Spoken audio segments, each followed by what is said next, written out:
2025, le Burundi s'apprête à vivre 4 élections décisives. Les élections législatives et les élections des conseillers communaux du 5 juin 2025, les élections des sénateurs du 23 juillet 2025 et les élections des chefs et conseillers de collines et de quartiers du 25 août 2025. À côté de cela, plusieurs changements. Le nouveau redécoupage territorial, des règles plus strictes pour accéder à l'Assemblée nationale et un mode de scrutin peu connu. Alors, comment se déroule ce scrutin? Je vous propose de rester avec moi pour mieux comprendre tout cela de manière très simple.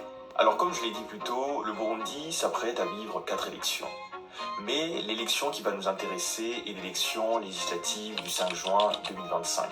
Le 5 juin 2025, les Burundais se rendront aux urnes pour élire les nouveaux membres de leur Assemblée nationale. Ce scrutin s'annonce unique à plusieurs égards. D'abord, cette élection est la 7e élection législative que le Burundi va connaître. En effet, la première élection législative était en 1961, lorsque le pays voulait élire un parti qui l'aiderait à accéder à l'indépendance. C'est le parti UPRONA qui remporta cette élection. Alors, cette élection législative du 5 juin 2025 compte 6 millions d'électeurs inscrits sur les 13 millions d'habitants. Alors, nous allons parler des différents changements qui accompagneront cette élection du 5 juin 2025. Premièrement, le nouveau redécoupage territorial. En effet, la loi organique numéro 1-5 du 16 mars 2023 portant détermination et délimitation des provinces, des communes, des zones et des collines et ou quartiers de la République du Burundi précise dans son article 3 que le Burundi ne compte plus 18 mais 5 grandes provinces. Buhumuza, Bujumbura, Burunga, Gitega et Butanyerera. 42 communes, 451 zones et 3044 collines ou quartiers. Ces nouvelles provinces regroupent les anciennes provinces que vous connaissiez déjà. Ainsi, par exemple, Buhumuza regroupe les provinces de Cankuzo, Ruyigi, Muyinga. Bujumbura regroupe les provinces de Bubanza, Bujumbura Mairie, Bujumbura Rural et Cibitoke. Burunga regroupe les provinces de Bururi, Makamba, Rumonge, Rutana. Butanyerera regroupe Kayanza, Kirundo et Ngozi. Et Gitega regroupe l'ancienne province du même nom, Gitega, Karusi, Muramvya et Mwaro. Chacune des 5 provinces constitue une circonscription électorale. L'autre fait étonnant des élections législatives au Burundi est que l'Assemblée nationale au Burundi n'a pas un nombre fixe. En effet, le nombre de députés au Burundi varie de 100 à 123 députés. Alors, ceci trouve son explication dans l'article 169 de la Constitution burundaise qui stipule que l'Assemblée nationale est composée d'au moins 100 députés, à raison de 60% de Hutus et de 40% de Tutsis, y compris un minimum de 30% de femmes élues au suffrage universel direct pour un mandat de 5 ans et de 3 députés issus de l'ethnie Twa cooptés conformément au code électoral.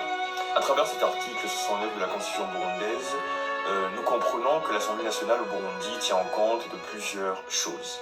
D'abord, l'équilibre ethnique, l'équilibre de genre, mais aussi nous comprenons que cet article stipule que le nombre minimum de députés à l'Assemblée nationale burundaise est de 100. Mais aussi, nous comprenons aussi qu'il y a 3 députés de l'ethnie Twa qui sont cooptés. Alors, cooptés veut dire que ces 3 députés sont choisis sans avoir été élus. À partir d'ici, nous comprenons que le nombre est entre 100 et 103. Le minimum, c'est 103. Les 100 élus et les 103, et les 3 autres députés cooptés, donc choisis sans être élus de l'ethnie Twa. Donc, nous comprenons que le minimum est à 103. Mais ce chiffre peut grimper jusqu'à 123.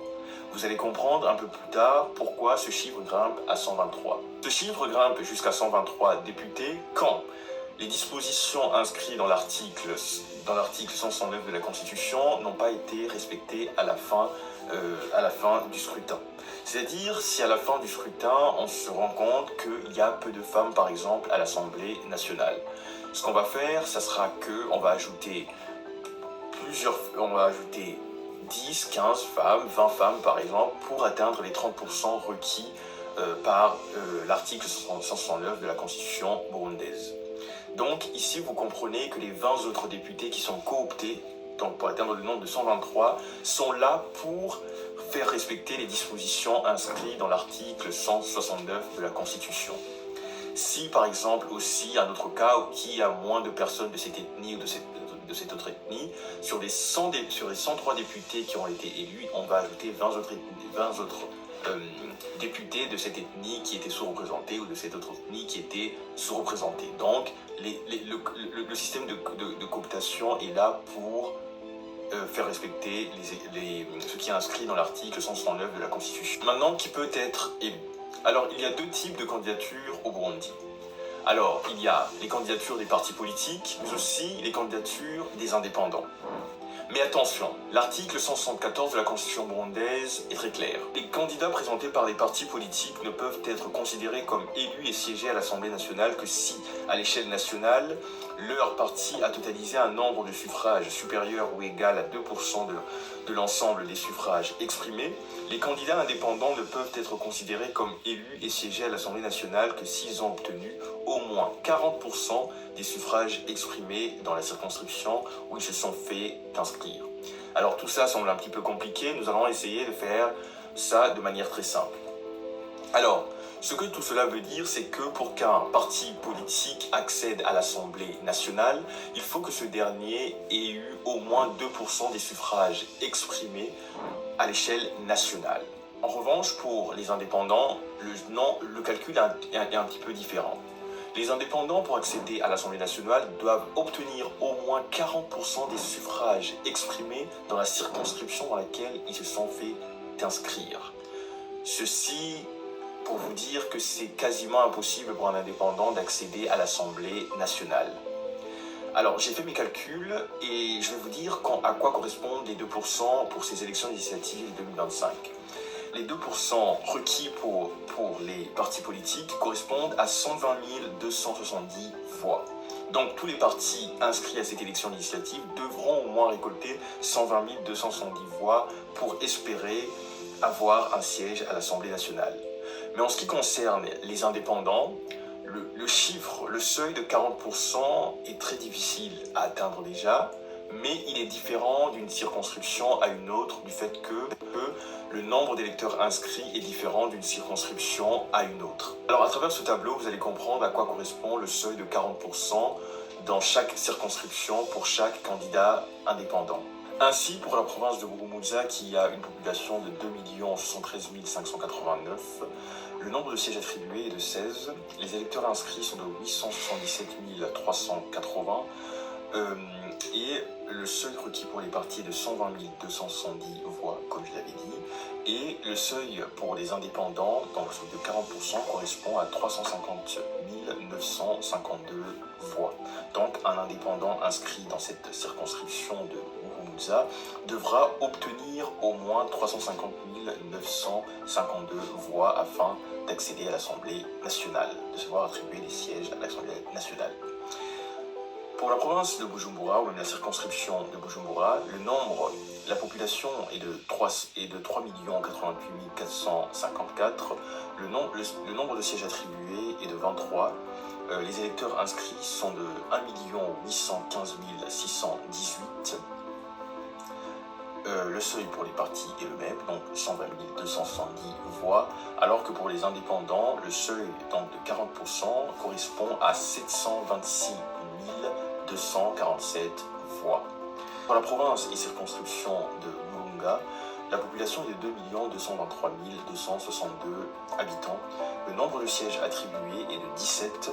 Les électeurs inscrits correspondent à 1 20 579. Le seuil pour les partis est le même et le seuil de 40% correspond ici dans cette circonscription à 408 232 voix. En ce qui concerne la circonscription de Buta-Nyerera, la population dans cette circonscription correspond à 3 130 757 habitants, avec un nombre de sièges attribués qui est de 23, donc c'est la province la plus peuplée du Burundi, avec un nombre d'électeurs inscrits de 1 97 666 électeurs. Donc le seuil pour les partis est le même que pour les autres, alors que pour les indépendants, il correspond à 439 066 voix. Enfin, pour la dernière circonscription de Gitega, qui a une population de 2 777 552, le nombre de sièges attribués est de 21, alors que les électeurs inscrits sont de 1 087 734. Ici, il faut comprendre une chose. Quand on est candidat indépendant, il est quasiment impossible d'accéder à l'Assemblée nationale du fait que le nombre de voix à recueillir est extrêmement élevé. Maintenant, passons à la méthode qui est utilisée pour répartir les sièges à l'Assemblée nationale à la fin des élections. Cette méthode est communément appelée la méthode D'Hondt. Comme je l'avais dit plus tôt, pour se voir attribuer un siège à l'Assemblée nationale, les règles ne sont pas les mêmes quand on est un parti politique et quand on est un candidat indépendant. Quand on est un parti politique, je le rappelle, il faut obtenir 2% des suffrages nationaux exprimés. Quand on est un candidat indépendant, il faut obtenir 40% des suffrages exprimés dans la circonscription dans laquelle on s'est fait inscrire. Nous allons prendre l'exemple de la province de Bohumutsa. Le nombre d'électeurs inscrits dans cette province est de 877 380. Les électeurs inscrits au niveau national sont de 6 13 498 électeurs. Le seuil pour les partis, comme je l'avais dit plus tôt, est de 120 270 voix. Donc un parti doit dépasser les 120 270 voix, comme j'avais dit. Alors que le seuil pour les indépendants dans cette circonscription donc, est de 40%, mais c'est 40% par rapport au nombre d'électeurs inscrits dans cette circonscription. Donc ici, dans cette circonscription de Bohumutsa, le 40% correspond à 350 952 voix. Donc un indépendant devra obtenir au moins 350 952 voix afin de se voir attribuer un siège à l'Assemblée nationale. Dans cette province, on doit distribuer 16 sièges. Maintenant, je vais vous montrer comment la méthode D'Hondt est utilisée pour faire la répartition de ces 16 sièges. Nous allons prendre 5 partis fictifs et un candidat indépendant. Alors, je vais prendre le parti Karabaye, le parti Isoko, le parti Umutekano et le parti Inhore. Le parti Karabaye, par exemple, a obtenu 350 000 voix. Le parti Isoko a obtenu 250 000 voix. Le parti Umutekano a obtenu 130 000 voix. Le parti Iterambere a obtenu 70 000 voix. Le parti Inhore a obtenu 380 000 voix, alors que le candidat indépendant a obtenu 50 000 voix. Alors ici, nous comprenons une chose. Les partis ayant dépassé les 120 270 voix sont qualifiés d'office, alors que les indépendants dans cette circonscription n'ayant pas obtenu les 350 952 voix requis pour les indépendants sont disqualifiés. En l'occurrence, le candidat indépendant ici a obtenu 50 000 voix. Il est par conséquent disqualifié, car il n'a pas obtenu le seuil requis. Comme je l'ai dit plus tôt, nous avons 16 sièges à attribuer. Alors c'est très simple, nous allons faire une division. Nous allons prendre les différents partis qualifiés, et après on va prendre le nombre qu'ils ont eu, et après on va faire une division. On va diviser par 1, par 2, par 3, par 4, par 5, par 6, jusqu'à obtenir les 16 plus grands nombres. Et les 16 plus grands nombres, on va les répartir sur une liste, et les 16 plus grands nombres et on va faire correspondre les 16 plus grands nombres aux partis auxquels ils correspondent.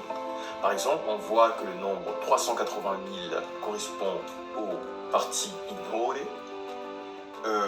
et que par exemple le nombre 350 000 correspond au parti Karabaye, et que par exemple le nombre 130 000 correspond au parti Umutekano. Donc par conséquent, on va faire cette liste, donc lister les 16 plus grands nombres, et à la fin de cette liste, on va calculer combien de fois revient le parti. Si le parti revient 2, 3, 4, 5, 6 fois, il aura 6 sièges. S'il revient 2 fois, il aura 2 sièges. Dans ce cas, nous voyons par exemple que le parti Inhore revient 6 fois et que le parti Karabaye revient 5 fois. C'est pour cela que le parti Inhore a obtenu 6 sièges et que le parti Karabaye a obtenu 5 sièges, et ainsi de suite. C'est comme cela que la répartition se fait. J'espère que cette simulation sur les méthodes d'onde fut claire. J'ai beaucoup aimé préparer cet épisode sur les élections législatives du 5 juin 2025 et espère vous revoir très bientôt. N'oubliez pas de liker, de commenter, de me dire ce que vous en pensez, mais surtout de partager. Je vous dis à très bientôt et merci.